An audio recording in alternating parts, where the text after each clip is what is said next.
টেনিসটা সানিয়া সরসার।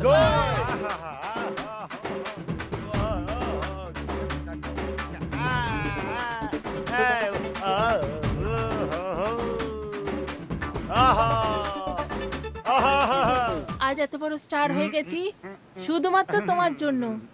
জীবনে আমি তোমাকে কোনোদিন ভুলবো না। আমার সব পরিশ্রমের ফল আমি তোমার চরণে দিলাম।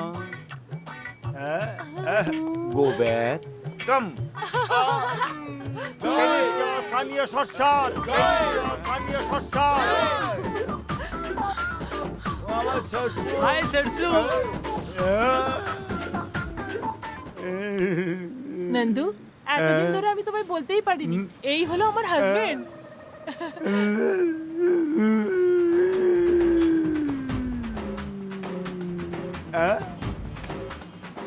বাবা বাবা, খুব সুন্দর। তোর মধ্যে যা শিল্প আছে তুই নিজেই জানিস না। এই কি বলছিস তুই? হ্যাঁ, আরে আমি তোকে অনেক বড় ফুটবল প্লেয়ার বানাবো। তো রাইট লেগ পেলের মতো আর লেফট লেগ মারাদোনার মতো। তোকে আমি লেগি মারাদোনা বানাবো।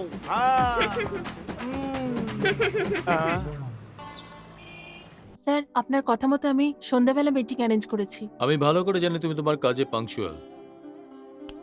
সরি সোনিয়া, কাল তোমার সাথে রুডলি কথা বলেছি।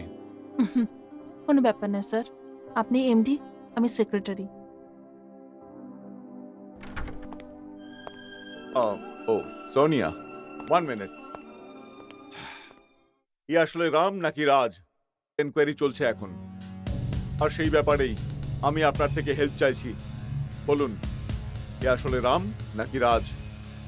যদি সৎভাবে আপনি সত্যি কথা বলেন তাতে আপনার ভালো হবে, আর যদি সত্য লোকানোর কোনো রকম চেষ্টা করেন তো আপনার উপর অ্যাকশন নেওয়া হবে। Come on, tell me, is he Ram or Raj? আপনার সন্দেহ একদম সঠিক। ইনি মিস্টার রাম নয়, রাজ। রাম লেফট হ্যান্ডেড আর এ রাইট হ্যান্ডেড। রাম যার সাথেই কথা বলে ওর চোখের দিকে তাকিয়ে কথা বলে, কিন্তু এদিক ওদিক দেখে কথা বলে। Come on girl, tell me. Ram দান ধ্যান করার জন্য সবসময় এগিয়ে থাকেন, কিন্তু সবসময় ছিনিয়ে নেবার কথা চিন্তা ভাবনা করে। আর কি কি জানো বলো? রাম কোনো কাজ কালের জন্য পেন্ডিং রাখতো না, কিন্তু সব কাজ কালের জন্যই ছেড়ে দেয়। রাম কফি খুব ধীরে ধীরে পান করত, কিন্তু মদের মতন পান করে। রাম নয়, রাজ। রাজ রাজই হবে। ধরা পড়ে গেছে। I told you. আমি এরকম কিছু বলবো এটা আপনি যদি ভেবে থাকেন, you are highly mistaken. He is Ram. আরে আরে সোনিয়া, রামের ক্যারেক্টার, ওর লাইফস্টাইল কপি করা কারোর ক্ষমতার বাইরে। এই রাম বলার জন্য আমার থেকে বড় সাক্ষী কেউ নেই। সোনিয়া, এটা তুমি কি বলছো? যদি এখানে ওর কোনো ভাই থাকতো তাহলে তো সে আমায় মিসইউজ করে ফেলতো। ইনি আমাদের বস রামই, নো ডাউট অ্যাবাউট ইট। আমি এতটাই সিরিয়াস হয়ে বলছি কারণ আমাদের এমডির ওপর কেউ যদি সন্দেহ করে এটা আমি বরদাস্ত করতে পারবো না। ইনি আমার নজরে ভগবান।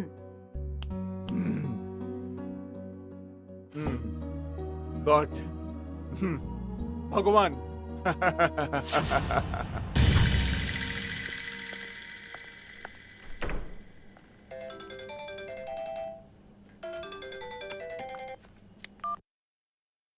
হ্যালো। ব্রাদার, তোকে কতবার বলেছি যে কোট তোর শুট করে না, নিজের জায়গায় চলে আয়, কিন্তু তুই আমার কথা খেয়ালই করিস না। দেখ খোকা, আমি তোর ফোনের জন্যই অপেক্ষা করছিলাম। এটা তোর জন্য লাস্ট ওয়ার্নিং। আমি তোকে 24 ঘন্টা সময় দিচ্ছি। সোজা সোজা কোনো একটা কাঠের ছাউনির মধ্যে শিফট হয়ে যা, নাহলে আমি তোকে ওই কাঠের চিতায় চালিয়ে দেবো। চিতার মধ্যে জ্বলন্ত কাঠ আর শত্রুদের ভেতরের ঘৃণা সব সময় আগুনই বের করে। আমার ভাইয়ের খুনের সাথে জড়িত একজন লোক এখন আমার দিকেই আছে। এই, তোর থাপ্পড় তোর গালেই পড়েছে, কেমন লাগলো? যদি আসল মরদের বাচ্চা হোস তাহলে এই শহরে তুই 24 ঘন্টা থেকে দেখা। আজ পর্যন্ত ফোনটা তুই কাটতিস, আজ আমি কাটবো। এই এই এই,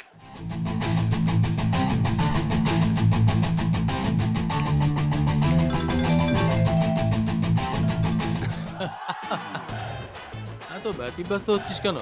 কালই হবে ফেস টু ফেস। একটা শুভ মুহূর্ত দেখে পুরনো গোডাউনে পৌঁছে যাস।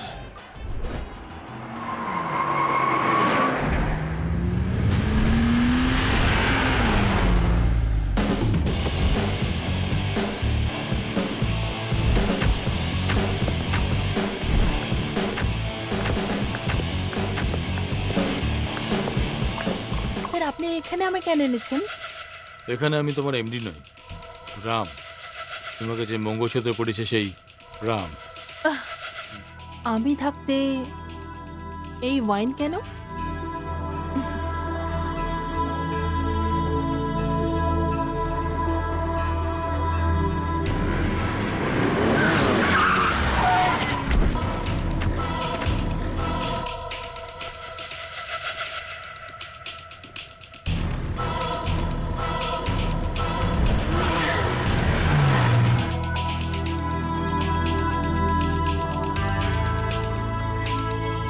দাদা, আমাকে যেন ক্ষমা করে দিও দাদা।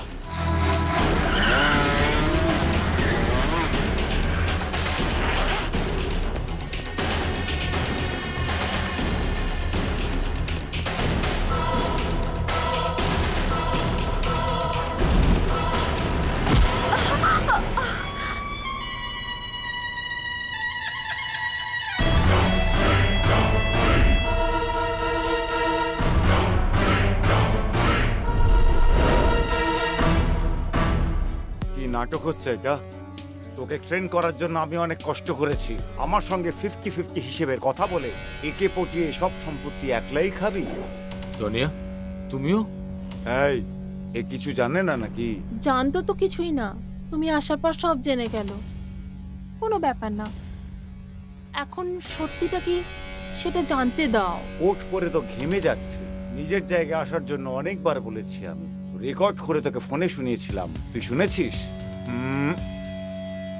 এনে, যে তোকে ঠকিয়েছে তাকে তুই নিজের হাতে গুলি মার। এরম করে কি দেখছিস? তোর ভাইকে আমি আমার প্রাণের থেকেও বেশি চেয়েছিলাম, এমনকি নিজের বর বানাতেও চেয়েছিলাম। কিন্তু ওই দিনকে আমি যে ফ্ল্যাশব্যাকে বলেছিলাম, ওখানে আমি অন্য কিছুই পেয়েছিলাম। কি বললে? 8 ঘন্টা আমার সাথে কাটিয়ে তুমি স্বপ্ন দেখতে শুরু করলে? আমাকে বিয়ে করে আমার সম্পত্তি হাতিয়ে নিতে চাইছো? হ্যাঁ? ওর জন্য আমার মনের মধ্যে খালি ভালোবাসাই ছিল, ওর সম্পত্তির ওপর আমার কোনো নজরই ছিল না। কিন্তু যেদিন আমার ওপরে হাত উঠিয়ে আমার অসম্মান করেছিল, ওই দিন থেকে আমার ভালোবাসা লোপ পেয়ে গিয়েছিল। আর ওর সম্পত্তি হাতিয়ে নেবার প্ল্যান করছিলাম। সেই জন্যই ওকে খুন করার পর ওর ঘর সম্পত্তি আর জমিন আমি নিজের নামে করার জন্য প্ল্যান করছিলাম। কিন্তু মাঝখানে তুমি পড়ে গেলে। তুমি রাম না রাজ, এই ব্যাপারে আমার মনের মধ্যে কনফিউশন শুরু হয়ে গেল। এই জন্য আমি তোমায় রামের বউ বলে তোমাকে মিথ্যে বলেছিলাম। আর মুড নেই বলে তুমি যখন অজুহাত দেখাচ্ছিলে, তখনই আমি বুঝে গিয়েছিলাম তুমি রাম নয়, রাজ হও। আর এখন তো তুমি রাজ হতেই পারবে না। সেই জন্য তুমি চুপচাপ আমার কথা শোনো আর আমাকে নিজের বউ বলে স্বীকার করে নাও। এটাতেই আমাদের দুজনের ভালো। দেখো, ওপর থেকে নিচে পর্যন্ত আমায় ভালো করে দেখো। আমাকে পছন্দ হয় না তোমার? পছন্দ হয় না তোমার?